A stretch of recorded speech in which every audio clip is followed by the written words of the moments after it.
बेटी का हिस्सा मகளோட பங்கு बेटी का हिस्सा श्री श्याम सुंदर अग्रवाल की लघु कथा है।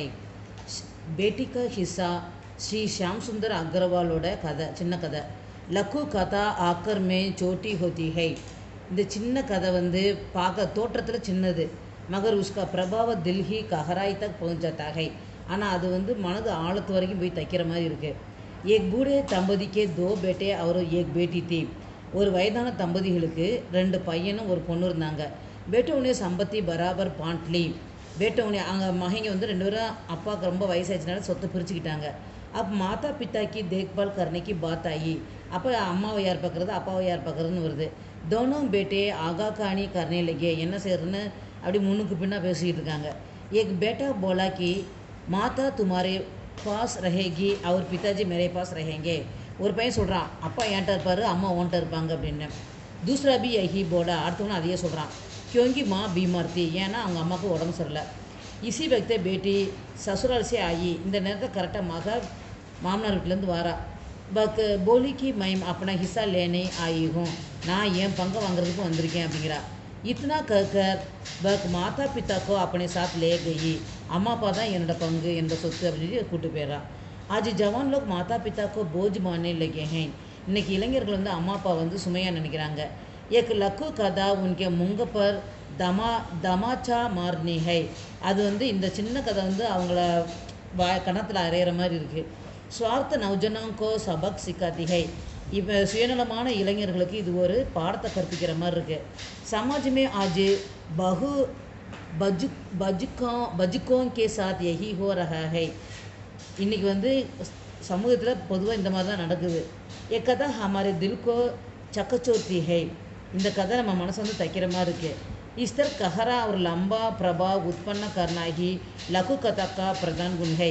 ஒரு சிறுகதை எப்படின்னா என்னென்னா அப்படி மனசை தைக்கிற மாதிரி தொடுற மாதிரி இருக்கணும் அதான் சிறுகதை।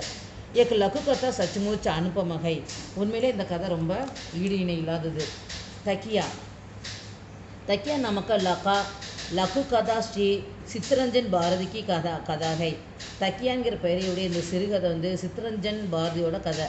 லகு கதா ஆகாரமே சோட்டி ஹோத்தி है இந்த சிறுகதை வந்து தோற்றத்தில் ரொம்ப சின்னதாக இருக்கும்। மகர் உஸ்கா பிரபாவ் ஆனால் அதனுடைய இது வந்து தில்கி கஹராய் தக் பहुंच जाती है ஆனால் அதில் இருக்கிற ஒரு பொருள் வந்து நம்ம மனசை தைக்கிற மாதிரி இருக்கும்।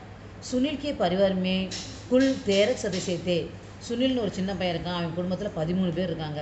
வஹா சிர்ஃப் பாரத் தக்கியே தே ஆனால் அவங்க வீட்டில் பார்த்தா 12 தலைவாணி தான் இருக்குது। சுனில் अपने छोटे भाई के साथ तकिए की हिस्सेदारी में सोता था அப்போ வந்து சுனில் வந்து என்ன செய்கிறான்னா அவன் மட்டும் அவங்க தம்பி மேலே இறக்கப்பட்டு அவங்க தம்பிக்கு வந்து தலைவனில் கொஞ்சம் இடம் கொடுத்து படுக்க வச்சுக்குவான்। रात को छोटा भाई तकिए पर अधिकार कर लेता था ஆனால் தூக்கத்தில் பார்த்தீங்கன்னா தலைவனை கொஞ்சம் கொஞ்சமாக இழுத்து ஃபுல் தலைவனில் அவன் தான் படுத்திருப்பான்। சுனில்கோ கர்தன் துக்குனே லக் ஜாத்தி है தலைவன் இல்லாமல் தூங்குறதுனால அவன் கழுத்தெல்லாம் ரொம்ப வலிக்குது। ஈஸ்வர் சுனில்கோ ஆஸ்வாசன் ஹி மில்னா தக்கியா நஹி மில்தா அவன் எப்படி பார்த்தாலும் அவனுக்கு அந்த தலைவணி கிடைக்கவே மாட்டேங்குது। ஏக் சாம்கோ கர்க்கி சஃபாய் ஹோ ரஹி थी ஒரு நாள் வந்து வீட்டில் ஏதோ விசேஷம் அந்த வீட்டை சுத்தம் பண்ணுறாங்க। मौके का फ़ायदा उठाकर सुनील ने सारे तकिए गीले कर दिए வீடு தண்ணி ஊற்றி அலசறப்ப என்ன செய்கிறான் தலைவனை பூரா அதில் போட்டு நினச்சிட்றான்। सबको उस रात तकिए के बिना सोना पड़ा தலைவனிலாம் நனைஞ்சனால எல்லாருமே தலைவனி இல்லாமல் அன்றைக்கி படுத்திருக்காங்க। सुबह सबकी गर्दन दुखने लगी காலையில் எழுந்துச்சு எல்லாருமே ஏங்கல் துவைக்குது ஓங்கல் துவைக்குதுன்னு அதை பற்றி பேசுகிறாங்க। उसी रात सुनील को नया तकिया मिल गया அதுக்கப்புறம் வந்து அன்றைக்கி போய் என்ன செய்கிறாங்க இவன் எல்லாத்தையும் தெரிஞ்சிருக்கு இவனுக்கு தலைவாணியில் நம்ம கூட தானே இருக்குன்ட்டு அன்றைக்கே என்ன செய்கிறாங்க இந்த பையன் பார்க்காம டெய்லி தலைவாணி இல்லாமல் தூங்குறான் இவனுக்கு கழுத்து துடிக்குன்ட்டு அன்றைக்கி அவனுக்கு ஒன்று புதுசு வாங்கி கொடுத்துட்றாங்க। ஹர் பரிவாரமே यही होता है ஒவ்வொரு குடும்பத்திலும் இதான் நடக்குது। किसी चीज़ की कमी रह गई तो उसकी पूर्ति नहीं होती வீட்டில் ஏதாவது ஒன்று இல்லாமல் இருக்கும் ஆனால் அதை அவங்க வாங்கவே மாட்டாங்க। கிசிக்கோ சமாயோஜன் करना पड़ता है அப்போ நமக்கு அந்த பொருள் வேணும்னா ஏதாவது ட்ரிக் பண்ணணும் இந்த மாதிரி। ये कथा गुल्लम गुल्ला एक पता देती है பதிலுக்கு பதில் அப்படின்னு செய்கிற மாதிரி இருக்குது। परिवार का कोई सदस्य ऐसा ना करने से पहले दूसरों को उसकी ज़रूरत की पूर्ति कर देनी चाहिए குடும்பத்தில் வந்து இருக்கிற உறுப்பினர்கள் வந்து இந்த மாதிரி ஏதாவது குறைபாடு இருந்துச்சுன்னா அதை முதல்ல சரி பண்ணணும்। यही पताने के लिए एक लघु कथा लिखी गई है இதை சொல்கிற மாதிரி இந்த சிறுகதை எழுதப்பட்டிருக்கு। सचमुच एक कथा अनुपम है உண்மையில் இந்த கதை ரொம்ப சிறப்பானது।